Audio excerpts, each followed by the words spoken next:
Hello guys, আজকে একটা বিনোদনমূলক ভিডিও বানানোর জন্য চলে আসলাম ফ্রি ফায়ারে। তো তোমরা দেরি না করে ফাটাফাট লাইক করো, সাথে সাবস্ক্রাইব করো এবং চলে আসো ফ্রি ফায়ার গেম। আজকে এনিমিকে বোকা বানাবো, এইটা কিন্তু কনফার্ম। সো কীভাবে বোকা বানাবো? তো এই জন্য ফার্স্ট অফ অল তোমাকে ক্যারেক্টারটা চেঞ্জ করে নিতে হবে। সো ক্যারেক্টারে যাবা, এখানে ক্যারেক্টারে একটা লেডি ক্যারেক্টার নিতে হবে। তো এখান থেকে আমরা লোনা ক্যারেক্টারটা নিব। সো লোনা ক্যারেক্টার নিয়ে শুধু সেটা আমরা দেবো, লোন অফে আমরা দিলাম। এখন আমরা ডিরেক্টলি স্টার্টে ক্লিক করব। সো দেখতে পাচ্ছ ম্যাচ অলরেডি স্টার্ট হয়ে গেছে। এখানে আমরা দুইটা প্লেয়ার পড়লাম।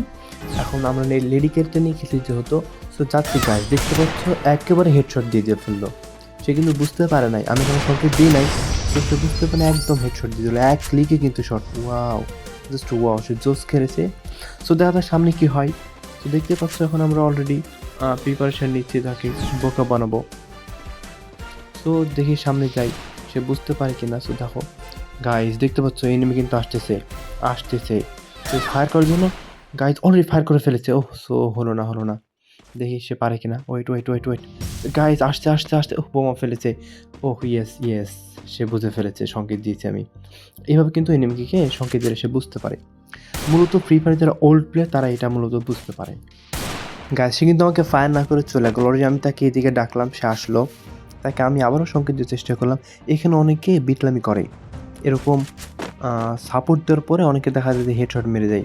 গাইজ, সে কিন্তু গান হাতে নিয়েছে, ভয়ে আছি গাইজ। ও মা, অন্যদিকে ফায়ার করছে, জাস্ট আমার দিকে ফায়ার করে নাই। সো তাকে বিশ্বাস করাই যায়। দেখা যাচ্ছে সে সামনে কী করে। না, তাকে বিশ্বাস করা গেল। এমনি কই গেল। ওয়াও গাইজ, দেখুন কিভাবে সে নিজে থেকে মারা গেল। জাস্ট জোস। অলরেডি আমাদেরকে একটা রাউন্ড জিতিয়ে দিল। সো দেখা যাক নেক্সট রাউন্ডে কী হয়। সো গাইজ, 3 নম্বর রাউন্ডের জন্য মোটামুটি আমার প্রিপারেশন নিয়ে ফেলেছি।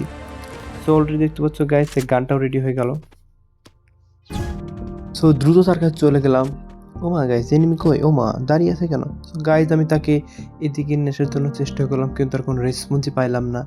সো দেখতে পাচ্ছ গাইজ, সো সে আসলো না। তাই কয়েকটা ঘুষি দিলাম, যাই ঘুষি দেওয়ার জন্য তার কিছুটা এসপি কমে যায়, যার ফলে আমি জোনে গেলাম। দেখুন গাইজ, আমি কিন্তু জোনে চলে আসলাম, তবুও সে কিন্তু আগে মারা গেল, কারণ কয়েকটা ঘুষ তার এসপিটা কমে গিয়েছিল। আমি ভাবলাম এবার আমি জীবন দেবো, কিন্তু সো গাইজ এনিমির জন্য সে আগে দিয়ে দিল। সো দেখা যাক এই রাউন্ডে কী হয়। আবারও গান নিয়ে তার কাছে দ্রুত সাথে চলে গেলাম। সে কিন্তু এবার ঠেকে থেকে দাঁড়িয়ে ছিল না, কিন্তু কোথায় গেছে দেখুন গাইজ, এই যে দেখতে পাচ্ছেন স্লো মোশনে সে নিজে থেকে একটা বোমা ব্লাস্ট করে কিন্তু সে নিজেই গায়েব হয়ে গেল। তো এই রাউন্ডও আমাকে জিতিয়ে দিল। তো এইবার দেবো আমরা 4 নম্বর রাউন্ড নম্বর 5। অলরেডি 4টা শেষ। এই রাউন্ডে এনিমি কী করবে? সে কি নিচে বোমা ব্লাস্ট করবে, নাকি সে আমাকে মারবে? সেজন্য AWM নিল। আর আপনার জানেনই তো AWM কী পরিমাণে ড্যামেজ দেয়। যদি একটা হেডশট দিয়ে 204 ড্যামেজ দিয়ে একেবারে শেষ করে ফেলবে। দেখতে পাচ্ছেন সে অলরেডি দাঁড়িয়ে আছে। আমি এখান থেকে তাকে সংকেত দিলাম এখানে ডাকার জন্য, সেও বুঝতে পেরেছে। এবং দেখা যায় সে করেটা কি, সে আসলো। হ্যাঁ, দেখতে পাচ্ছেন আমি তো ভয় খেয়ে গেছিলাম তার AWM নেওয়ার। ও মা, সে নিজে থেকেই কিন্তু জোনে মারা গেল। এভাবে কিন্তু সে আমাকে লাস্টের রাউন্ডটাও জিতিয়ে দেয়। এনিমি যাই হোক না কেন ভাই, তুই অনেক দয়ালু ভাই। যাই হোক, ভিডিওটা লং করবো না, তো এই পর্যন্তই।